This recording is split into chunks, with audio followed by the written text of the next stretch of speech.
What's that, bud? The Lincoln Summer Sales event is on now with exclusive offers? Oh, so you want to feel the wind pouring through the available open panoramic vista roof on a road trip? And spend the afternoon beachside hanging out on the back of the spacious Lincoln Splitgate? Okay, I'll schedule a Lincoln test drive today, right before your vet appointment. Visit your local Lincoln retailer or learn more at Lincoln.com. Traditional banks are making it harder than ever to secure a small business loan. That's why thousands of business owners trust Cardiff for same-day funding. With over 2 decades of expertise, business owners keep voting Cardiff America's favorite small business lender. Apply now for up to $500,000 in same-day business funding at cardiff.co/Spotify. Again, that's cardiff.co/Spotify. Cardiff. Borrow better.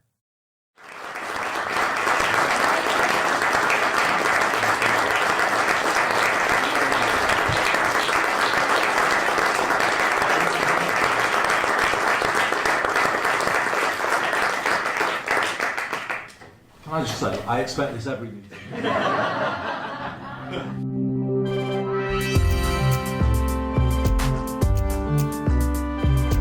Welcome to Quiet Riot, a Cooler Heads podcast that churns out content at the rate Burnham appoints ministers. I'm Andreou. And I'm Naomi Smith. We're here to help you separate the wood from the trees, the signal from the noise, and the genuine scandal from manufactured outrage. All while giving you ideas of things you can do to strengthen our democracy, boost civil society, and cheer yourself up in the process. So drop those shoulders, take a deep breath, and help us begin another Quiet Riot. Hello and welcome to Quiet Riot. I'm Alex. And I'm Naomi. And I'm Kenny. Now this week, as promised on Monday's Midnight Mass, we'll be bringing you more analysis of the top team around the new Prime Minister and our thoughts on his first week in post. If you've not already tuned in to hear my special episode with economist Vicky Price, all about the new Chancellor John Healey, go hoover that one up first. And on Friday, we'll be bringing you Quiet Riot B-side with a focus on the myriad scandals plaguing Reform UK with investigative journalist at Byline Times, Josiah Mortimer. Speaking of Byline Times, we are delighted to be collaborating with them and the Lincoln Project next Thursday, which is the 30th of July, for a very, very special live show at the Leicester Square Theatre in London. The link, of course, is in the show notes. The tickets are selling very, very quickly indeed, so get on there. And please don't forget that Ko-Fi backers will also be given details of the post-show pub rendezvous. So if you're signed up at ko-fi.com/Quiet Riot Pod and joining us next Thursday, just ping an email to quietriotpod@gmail.com and we will let you know where to find us and the beers. Now, we cannot wait to see loads and loads of you there, but for now we'll crack on with today's show. And it's our immense pleasure to introduce this week's guest, slightly spoiled earlier in the intro, making their Quiet Riot debut. It's a man who has forgotten more about Farage's scandals than we'll ever know. It's Josiah Mortimer. Welcome, Josiah. Thanks for having me on. Josiah, for obvious reasons, the last month has felt very Manchester. There has been a huge amount of chatter about the North and the appointment of a pretty northern cabinet this week. Now, you don't live in London. I think you're based in the southwest. So do you get a sense that people outside of Manchester are maybe beginning to get a little bit concerned that they might be getting even more left behind? I mean, parts of the southwest are far poorer than some parts of Manchester, after all. Yeah, the southwest is often described as, probably more by people who live there, but as the kind of north of the south. You know, there are really large pockets of deprivation. Of course, there's lots of wealthy places in the north, but Cornwall, where I'm from, is almost archetypally left behind. It's just that it's surrounded by 350 odd beaches. In the winter, there's pretty much no work because the pasties aren't selling. That's what you get for putting jam on first, isn't it? Yeah. Let's not go there. But I was really fascinated listening to some of the coverage of Burnham the other day. It was on a radio show. and they were saying, what is Burnham going to do for the wealth creators? The people in the south and in London and the southeast. Yeah. And I just thought, ouch, But I think that there will be a lot of sympathy, certainly in the southwest, for Burnham's calls for much more devolution. I don't think his arguments just apply to Manchester. I think this sense of powerlessness, this sense of distrust in politics, this sense that, for those outside of London, politics isn't really, it just feels incredibly distant. Yeah. That's something people can really understand. And I think the Daily Mail and the Telegraph and the other sort of right-wing papers will be presenting him as a very anti-South prime minister. But I think the reality could end up being quite different. Mm-hmm. I mean, the whole basis, I guess, of diversity is the notion that you may know all this intellectually, but being round the table also matters. And so I do get slightly worried. I look at the cabinet and it feels a little bit white. Quite heterosexual. Quite very heterosexual. As far as we know. And and quite northern. And so I'm not sure if knowing intellectually that there are similar people in Cornwall, or that, there are gay people out there or people with disabilities out there, is quite the same as having someone in the room that knows the lived experience. Yeah, I think from a Southwest perspective, Heidi Alexander is with the transport brief. I think that's going to be a department that's going to be really probably boosted under Andy Burnham, particularly with devolution, but also just, it's going to be absolutely central to growth for the next few years. So, and Heidi is good. She's, she's a capable minister. Yeah. And I think that's why she's remained in post, really. I think there's an understanding that she can actually, get stuff done. And she's going to have a lot more power soon, with Great British Rail, with many more rail lines being nationalised and taken into public hands. There's going to be a lot more clout certainly for a Southwest MP. But Andy Burnham is apparently in Bath, where I'm from, as we speak, riding around on buses there. So almost pinching myself. I'm in London while he's there. But anyway, I missed that bus. So. Next up, £2 fares. I get people laugh at me for going on about buses all the time. But You've got about buses in Manchester. I appreciate it. I go on about them a lot. I do that. But Yeah, but you champion it. That's the thing is, though, they're crucial to people. £2 cap in place. It means people can save money every single day. Oh, Prime Minister, you're stealing my job. Cheaper bus fares endorsed by Bus Auntie herself. It's a fantastic idea. Thank you so much, Prime Minister. Quiet Riot. Now, on Monday's Midnight Mass, we picked over the very first names out of the hat as Andy Burnham assembled his top team. And then in my conversation with Vicky Price, we dug into the economics of it all, with John Healey moving into number 11 and the new government promising that what Burnham keeps calling a new economic model. If you haven't caught either of those, go back and have a listen, because today we're building on both. The dust is still settling on the biggest reshaping of a British cabinet in years, assembled by a man who was mayor, not even an MP, a matter of weeks ago. So today we want to turn to the appointments we haven't properly chewed over yet, and there are some fascinating ones. Angela Rayner is back in housing, the very job she resigned from under Starmer before being cleared by HMRC. West Streeting, long tipped as Burnham's biggest rival, has parked his tanks at Defence. Lucy Powell lands education while also becoming deputy leader, with Bridget Phillipson essentially demoted to women and equalities. Miatta Fahnbulleh, friend of the show, who quit Starmer's government in protest, is rewarded with energy. Stephen Kinnock takes Wales, and up in Scotland, Anna Sarwar is walking away from the Scottish Labour leadership altogether for a peerage and a ministerial post as Trade Minister. At least that is what is being reported. Let's be cautious about that, considering how absolutely certain everyone was about Chancellor Mahmood. So the question hanging over all of it is this government built on talent and unity, or on loyalty and score settling? Let's get into it. Naomi, I know you have a lot of time for Angie Rayner. She has been long tipped for the top job herself. She resigned as housing secretary over questions about her tax affairs, was later cleared, and now Burnham has handed her the exact same brief back. What does that reappointment signal? Well, we can start with the obvious layer of it all. Yes, she is a fellow Northerner, and she fits the story that he's telling about moving power out of London very well.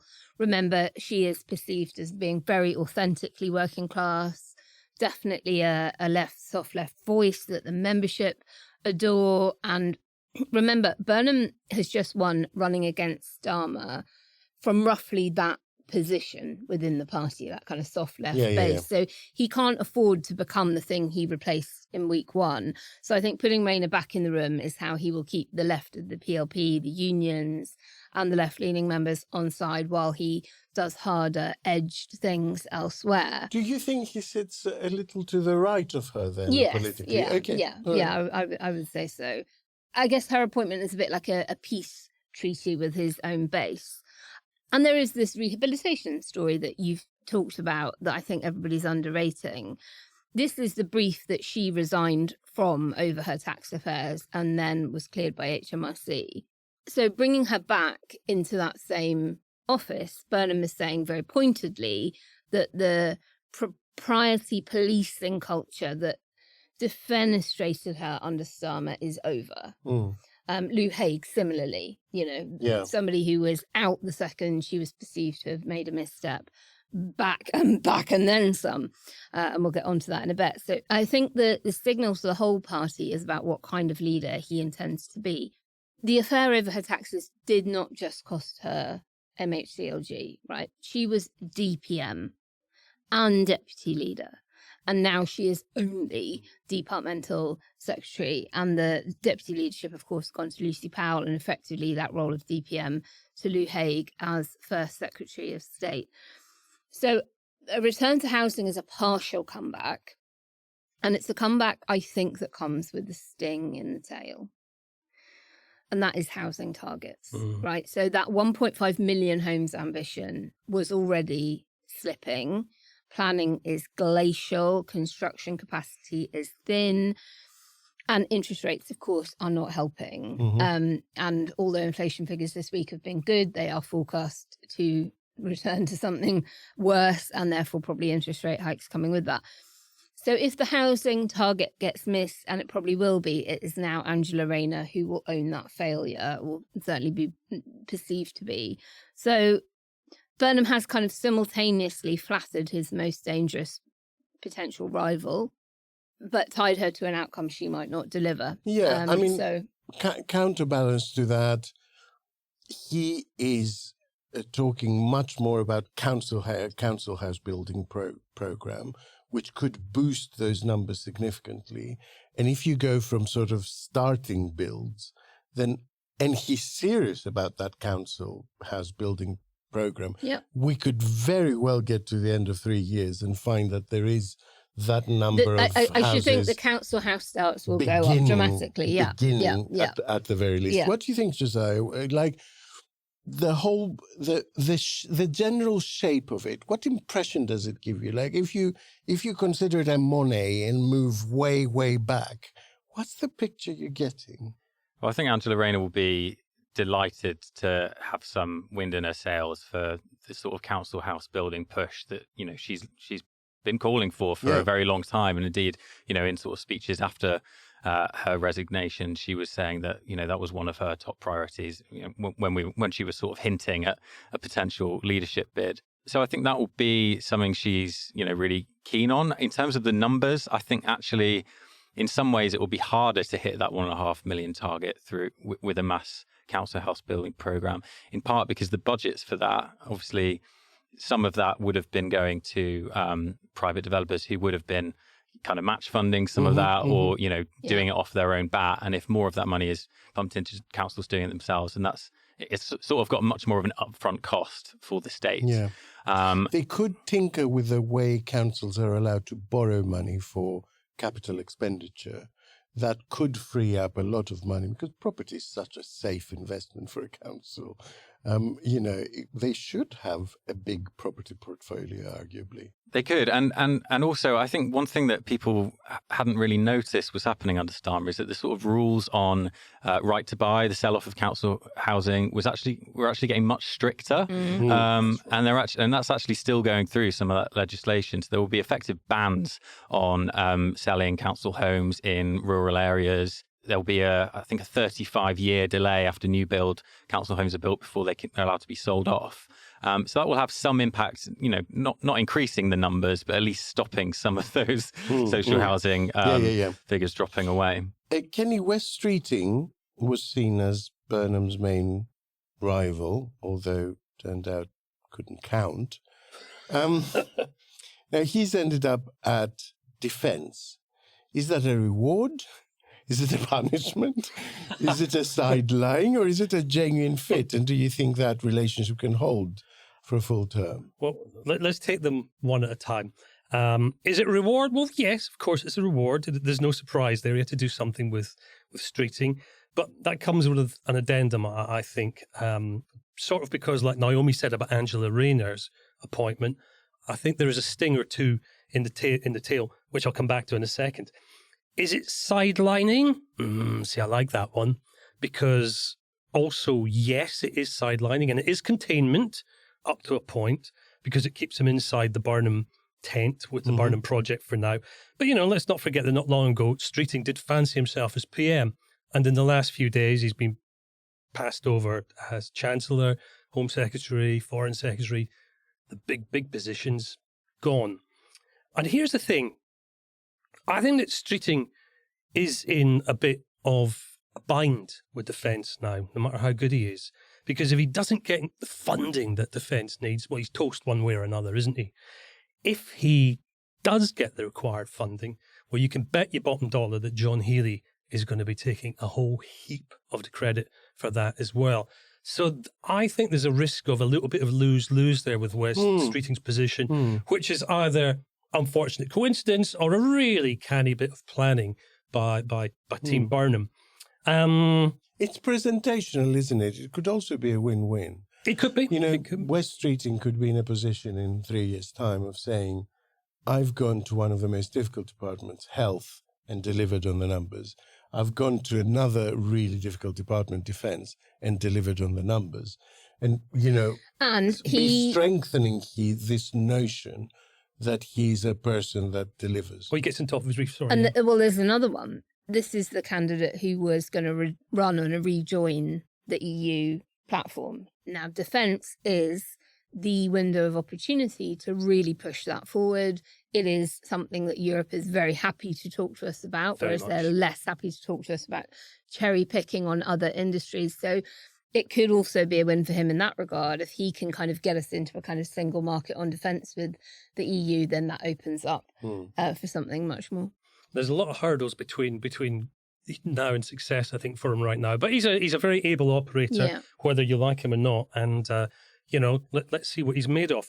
Which brings us to the question you asked, Alex, about is he a genuine fit? And, that depends very much on who you ask.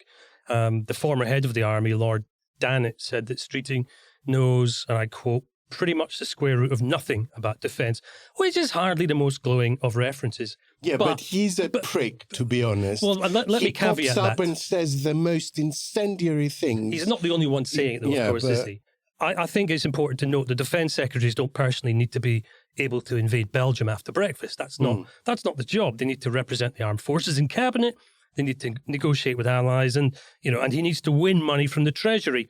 And the pragmatic view that plenty of people are taking is that political weight does matter more than prior service. And Streeting, whatever we think about him again, is quick, he's energetic, he's very media confident, and he's very good at mastering complicated briefs too. He's got a good CV in that front. Though, let's note, he's already had to apologise for being caught describing Justice Secretary Alex Norris as the enemy because he wants to release prisoners. So he's going to have to learn about the concept of hot mics really quite quickly.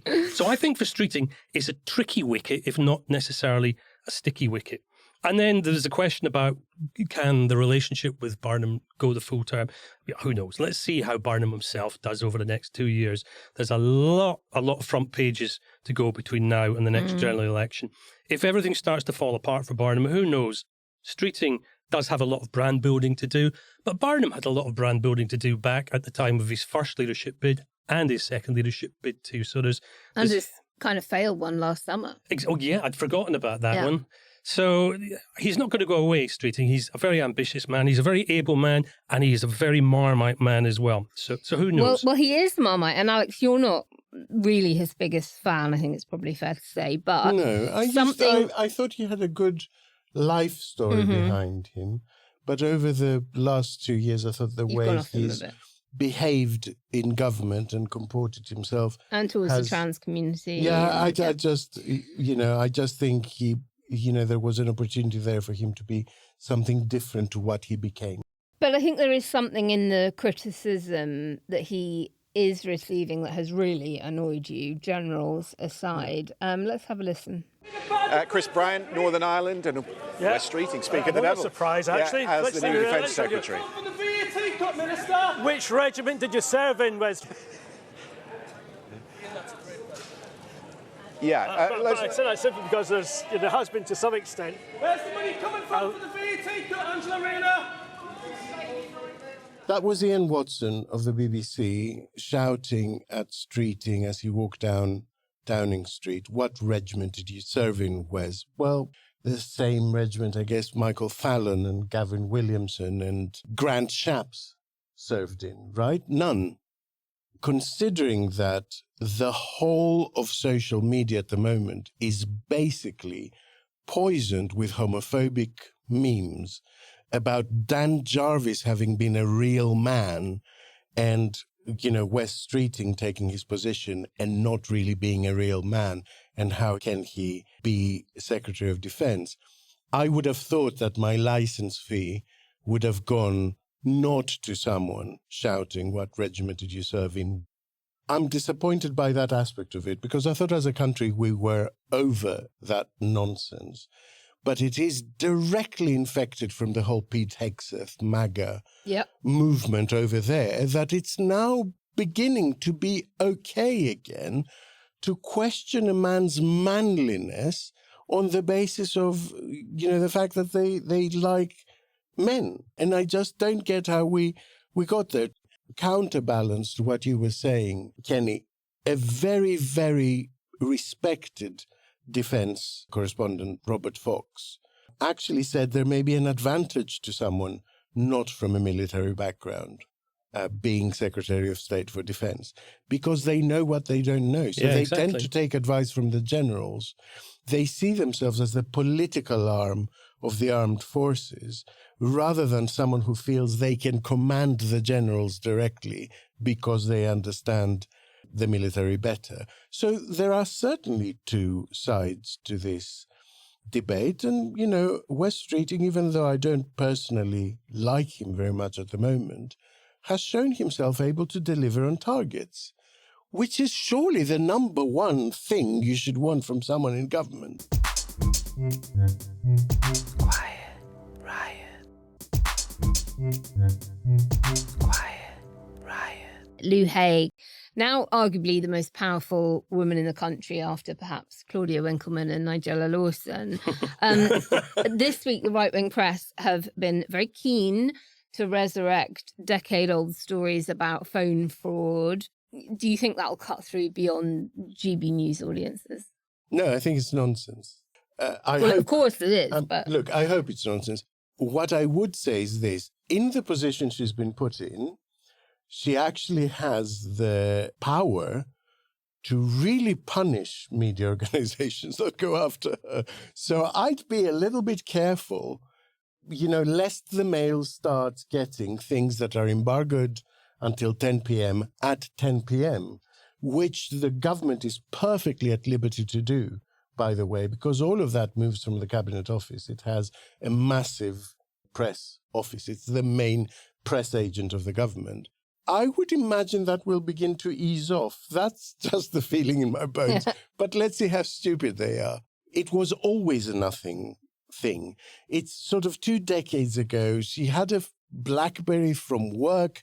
Then she got mugged on a night out. Or had a bag nicked or something. Had her bag nicked, reported the stuff that was in it, thought the BlackBerry was in it. Weeks later, she discovers the BlackBerry in a drawer or a coat pocket or something. Takes a little bit of time because she doesn't know what to do. Turns it on, and the company basically sees that it's been turned on again and traced to her, and they press charges. So she pleads some misdemeanor that officially comes under the Fraud Act. Yeah. So they are officially correct in calling her a convicted fraudster. But set against the treatment that someone like Cottrell is getting at the moment, or the guy who kicked his girlfriend's head in that was in Reform. And we got all these diatribes. Give the guy a chance. It was years ago. He's paid the price. He's been rehabilitated. How does that apply to someone who kicked his girlfriend's head in, but not to a woman who 20 years ago, made a mistake? First of all, I hope it goes away. Second of all, I hope that if it doesn't go away, she kicks their ass. I think anyone who hears the actual story of what happened, it was in 2013, I think, turning a phone on, then alerting the police and then resulting in a conviction. I don't know. I think most people probably sympathise with her, that's a fairly understandable thing to do and to have gone through. I think actually a lot of people will be thinking, hang on, if they can do that, why can't they find my phone that's been nicked or find my bike that's been pinched? That's true. So I think people have probably moved on or will move on from it. I think, to be honest, much of the press is just looking for things that will stick at the moment and actually quite struggling. Particularly on Burnham, actually, I think they're looking for ways to stick the boot in and actually just finding that it doesn't land a lot of the time. So I'm sure they'll rummage around and try and stick the boot in elsewhere. So do you think the fact that actually the cards were kept quite close to his chest about who was going to be in the cabinet and what position has flat-footed the right-wing part of the press to a certain extent that would like to have all these stories sort of ready to go, all these hairs ready to run? Oh, completely. And I actually hope it leads to a bit of introspection, and I very much doubt it will do, knowing the state of our media. But just, the weeks and weeks of speculation, and then in the run-up saying, it's absolutely locked in. That's the phrase. That Shavana Mahmood would be Chancellor. It's very rare for a journalist to praise government communications, but I think that was a bit of a masterstroke. It also means that at the very, very top of Team Burnham, there is a coterie of people, I don't know how big it is, they're actually capable at this point in time of keeping a damn secret. I don't remember the last time in politics. Or actively manipulating the press, which is even more delicious. You're such a skeptic. I love it. Another thing I've noticed is a change in the tone of those doing media from, being on the government media around.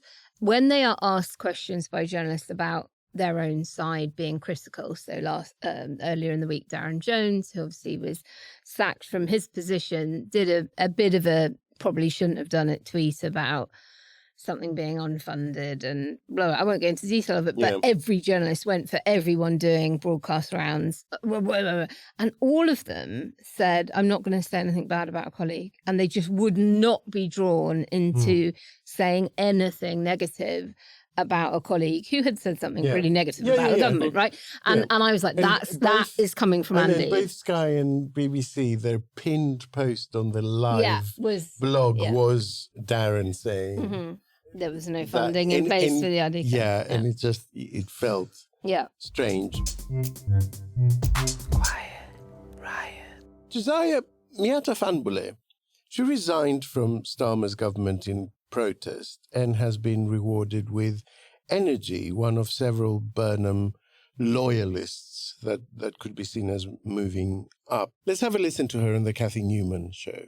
The point is about prioritisation. What this whole exercise is about is, looking across what we are doing in government and saying, this is not key This is key, cost of living, investment in our communities, lifting up people. Therefore, we put the resources where we can have the most impact. So the resources will be found. It is funded within our existing envelope, and that process will happen in the way that it always does. But the most important point, and the point I really want to get across, is look, we get it. We understand that people are under pressure. It's really important for us to do the job of bearing down on energy bills. This is a down payment. By the way, it adds to the £150 that we had already taken off energy bills in April, and there is more to come. Right, and I want to come back to that in just a second, but are you cross with Darren Jones for blowing the gaff? Is this the howl of a sort of wounded Starmerite? I don't think so. Look, I've got a lot of time for Darren. I think he's a good guy. He was a really good minister. I think he did a lot of really good work in the Cabinet Office. That's not his style. He's really gracious, anyone that knows him. So I don't think it's, sour grapes or anything like that. As the, Secretary of State that's responsible for the policy, all I can say is the policy is absolutely solid. It comes into effect in October so that we can give that breathing space to people straight away. And critically, we will all get on with the job of making sure that we are funding it. And as a bonus, she was gifted the VAT on bills sweetie for voters. Do you think such a net zero hero will find the North Sea question quite difficult? It's difficult for anyone who has environmental credentials. I think probably Ed Miliband is quite chuffed that he's been shunted over to the Foreign Office. Aside from it being a promotion, he also doesn't have to deal with that whole rigmarole.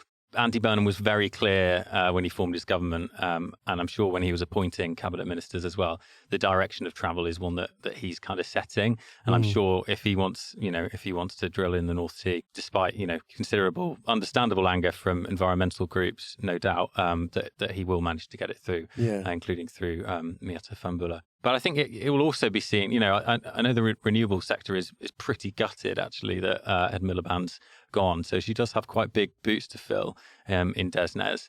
There's been such an enormous rollout of green energy over the past couple of years. And, there'll be a lot of eyes watching to make sure that progress kind of continues. Yeah, I mean, I would be gobsmacked if it didn't, because she's probably greener than Ed, if that makes sense. Without a doubt. I wonder if there's a middle way of navigating this where you give the permits for 10 years' time and then little by little basically leech off the demand for it. Yeah, I feel like this is a little bit like two bald men fighting over a comb. Actually, in the grand scheme of things, it's not going to be the difference that crushes our climate or otherwise. The cynic in me says we're probably already heading down that path. But I think if he's going to sell this policy, if he does go ahead and do it, and again, it seems like it's one of those policies that the media believes is absolutely locked on that actually might not be. So let's see. He'll have to do something like ring fencing the tax proceeds in order to fund some green projects or to cut cost of living, or maybe both at the same time, fund a big, retrofitting rollout or something. So political solution that finds a way through it. Yeah, because the oil itself from those new, drilling projects, it's not going to lower prices. If they find much of it. But if he plows ahead, then... Quiet Riot. Quiet Riot. Naomi, the Powell and Phillipson story feels quite emblematic of the whole reshuffle, right? Lucy Powell takes education and the deputy leadership, having beaten Phillipson for the deputy leadership of the party. And Phillipson drops from a big department to women equalities. If you were Bridget, would you have taken that? No, I wouldn't. But I'm not Bridget, and my late dad, who I often reference, particularly on this show, I remember when I was a teenager and beginning to, get interested in boys, him saying to me, I've got one bit of advice other than play the field. He was quite a liberal guy. And it was, if anyone ever breaks up with you, never ask them why. Just have the dignity and go, okay, and take it on the chin and walk away, because it doesn't matter why. And I think him this is serial killer behavior. Telling me you have that. to know why. No, but no. How can you because it'll never change the outcome. If someone has decided that they don't want to be in the relationship anymore, so yes, you shouldn't ask questions as a way of maybe exactly, because that's how. And I think what that gave me is an early lesson in know your own value and go where you're loved. And I think it's quite humiliating for her to be shunted from that. And she was doing well in education. She was doing a good job. You may have disagreed with her policies and the exactly, focus, but she was delivering. Yeah, exactly. Now, look, I disagree with her on faith schools. I, probably not very aligned with her on things like trans rights, but she was doing a good job, and I wouldn't have. It feels like the fact that she Lucy has Powell power move, doesn't it? Yeah, and I think the fact that she has probably says a lot more about her public service to the country than it does about my ego. Like she is maybe a better person, and I'd rather be in the tent trying to do something to make the world a better place than outside and joining my fellow Starmerites on the back benches. Who knows? Positive take. Maybe women inequalities shouldn't be a tack on. No, it shouldn't. It shouldn't. That goes to a different minister, and maybe there's actually a lot of good work to be done there for someone that is actually. It is an enormous actually focused on just that. Yeah. The thing is, if somebody says to you, look, you've still got a seat at the top table, but you turn up and somebody's pinched your chair, the plate's missing, and there's only one knife. Yeah. You just don't want to be there, do you? Yeah. You just don't. I know. Anyway, Kenny Anna Sarwar, he has allegedly quit as Scottish Labour leader for a peerage and a trade role in the new mega department of business and trade and science and innovation and blah, blah, blah. Obviously had a pretty bad Holyrood result for the Labour Party. Diplomatically very recently. The SNP are calling it the most undemocratic trick in the Westminster Book. I think they use that phrase quite frequently. You spend your life scrutinising how Scottish voters might react to things for Quiet Riot. How do you think this will go down with them? Oh, dramatic pause. They will be effing livid. I mean, that's the beginning, the middle, and the end. There isn't any other way to look at it. I mean, look, the optics of what's happening here, as assuming it's all true, the optics could have been designed by the SNP. They are genuinely that bad. Not surprisingly, this was front page news in almost all the Scottish newspapers yesterday, Wednesday, when we're recording this. But not surprising, particularly given that Sarwar himself promised during the election campaign that he'd remain until 2031 and Claxon would not accept a peerage. And the SNP don't take up any seats in House of Lords at all. No. There are some things that they are principled on, and so they should be with the position that they adopt. And we should also remind ourselves that, listen, Sarwar led Scottish Labour to its worst ever Holyrood result. He lost his constituency seat. He returned through the regional list. Just weeks later, he's leaving Holyrood, having called for his previous boss to jack it all in for an unelected seat in Westminster and a ministerial job, we think. Look, political opponents don't really need an attack line. They can just read out the chronology slowly, and it does its own work. Could this be just a softer way of sacking him as Scottish leader after that terrible result? Well, there was going to be... No, it's a reward for being one of the few that went over the top to call for Starmer to go. I happen to think that the Mandelson scandal is the one that really pulled the pin. He pulled the pin two or three times. Yeah, there was no pin. It was like a haberdashery. There will be some Labour members in Scotland who are privately relieved because a leadership change was going to happen sooner or later. But potential leaders are going to have some extremely tricky questions about Sarwar. And look, the voters, to come back to the initial question, are going to be apoplectic that, once again, failure and backstabbing appear to be treated very differently in politics to the way they are treated in the rest of the world. And that's not necessarily just a Scottish viewpoint either. I think that's going to bleed very much south of the border as well. Quiet Riot. Nigel Farage, leader of Reform UK, thank you for joining us on GB News tonight. You're calling for a general election now. Is that because you're worried about a Burnham bounce? Look, he has said explicitly more than one time he wants to make the biggest change in politics in 40 years. That is not the 2024 Labour manifesto. This man has no mandate whatsoever. It's even dubious that he should be Prime Minister. Are you worried about him? He won, of course, his by-election in Makerfield in a seat where Reform swept the board in the May locals with Reform UK candidates, heavily voted Brexit in 2016, and now they've got a guy who can beat Reform in your backyard. Clearly, looking at the Cabinet, he's going for the north of England. And that's going to be the great pitch battle between our two parties. And that's a problem for you, isn't it? I mean, he's offering policies which are aiming that land with those constituencies in the north of England. Well, does he? Reindustrialisation? Really? It isn't going to happen. He's taking money off the net zero budget today and spending on cutting the cost of travelling around by bus. Oh, please. At the end of the day, these are mere gestures. I haven't heard Mr. Burnham talk once about what he's going to do to stop dangerous young men entering our country. He's trying to use our language, but what solution is he offering? The trend, though, is down, isn't it? They're down by about a third. So surely you should welcome that, Nigel Farage. Whether two terrorists come in or one terrorist come in, I would suggest to you the situation is still... But it's getting better. The measures brought forward by Keir Starmer appear to be working on the trend of numbers. It doesn't matter. It makes no difference.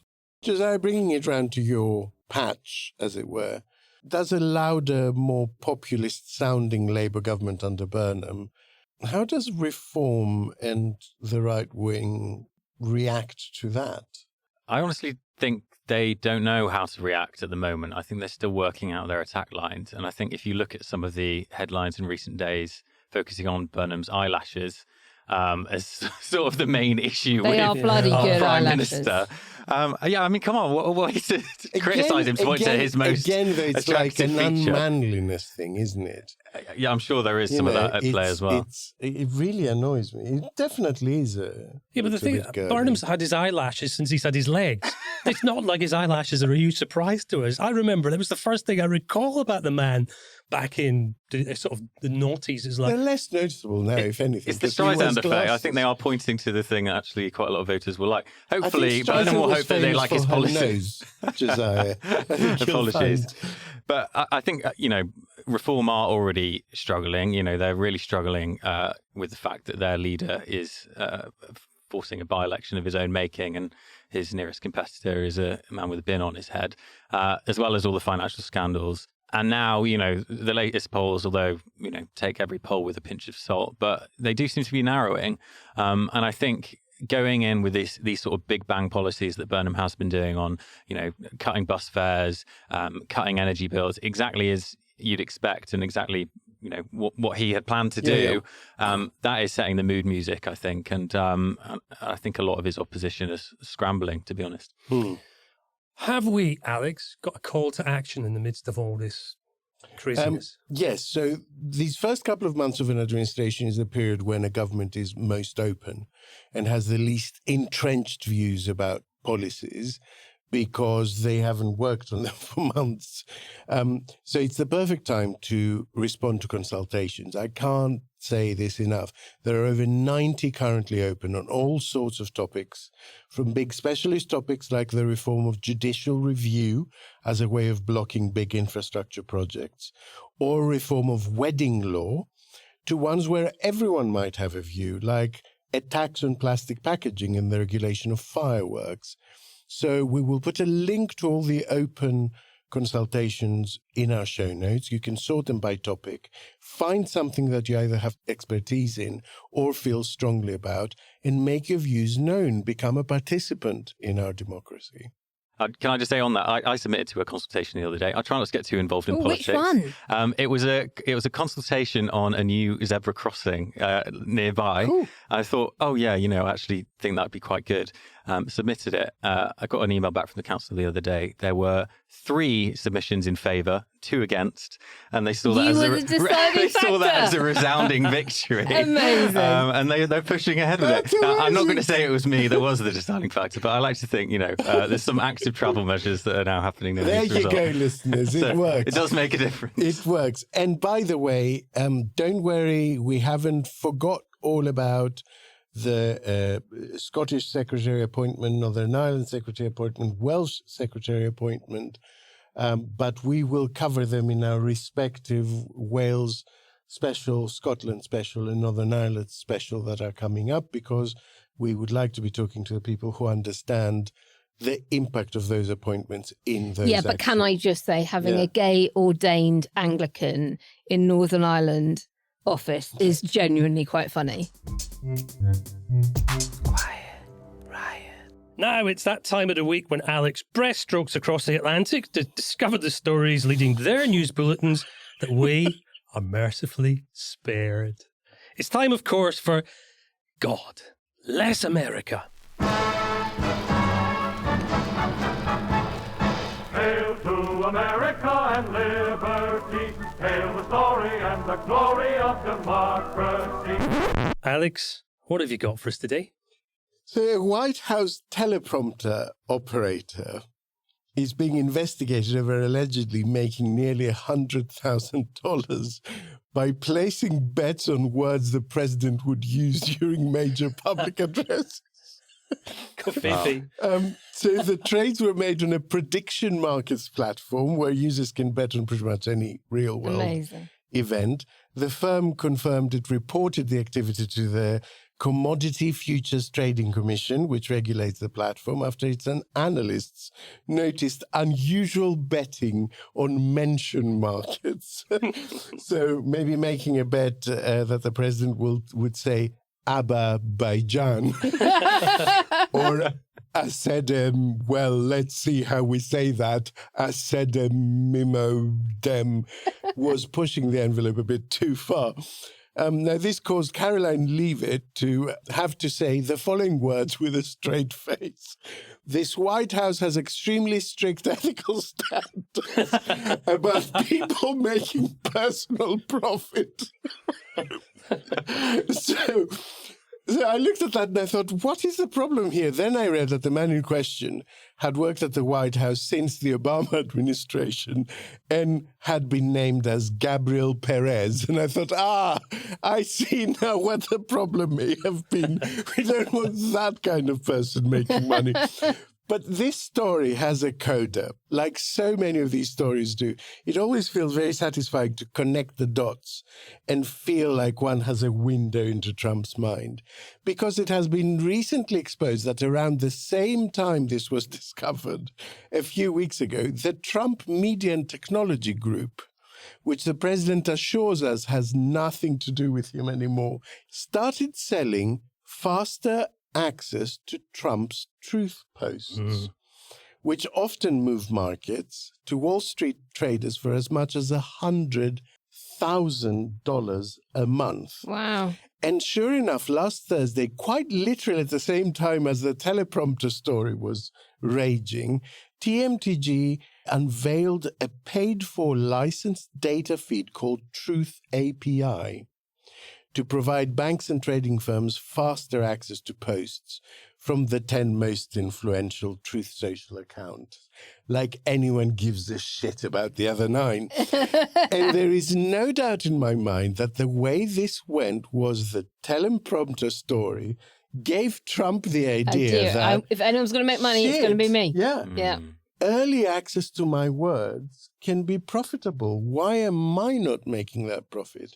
And it is kind of entirely in keeping with the ethos of selling MAGA hats and gold shoes from quite literally inside the White House. I mean, a man who has turned the office of President of the United States of America into a home shopping channel, at which point I simply have to say, God Less America. Alex, thank you so much. Listeners, if you've got any God Less America nominations, please send your suggestions to quietriotpod@gmail.com. Quiet Riot. And that is it for this week's main show. Listeners, thank you for lending us your ears. And Josiah, thank you so much for making your Quiet Riot debut. Thanks for having me. Don't forget our B-side episode is out tomorrow when Josiah will be back to fill us in on all his latest investigations into Reform UK. Remember to check out all the links in the show notes, and don't forget there's only a handful of tickets left for our live show on the 30th of July. And if you need even more Cooler Heads content, make sure you're signed up to Alex Andreou's Podyssey to get the latest episode that reviews the new Odyssey. I know. It's a Podyssey Odyssey. It's out on Saturday. So. And if Greek storytelling isn't for you, there's always Behind the Lines with Arthur Snell, which has got all the latest on foreign policy news. It might well be worth Ed Miliband tuning in now that I come to think of it. We love you lots. Bye. Bye. Quiet Riot. Quiet Riot is an audio production from Cooler Heads, written and produced by Andreou, Naomi Smith, and Kenny Campbell. Music by Mariana Sangeeta, artwork by Simona Canellu, and edited by me, Alex Reese. Quiet Riot. Wes Streeting, even though I don't personally like him very much at the moment, has shown himself able to deliver on targets. Except when it came to his own leadership bid. Is that why you're smiling? Yep. Is that why you're smiling? Look, listen, if everyone was a little bit more familiar with Grindr, they would know that when a gay man says he has 81 MPs, he actually has 60.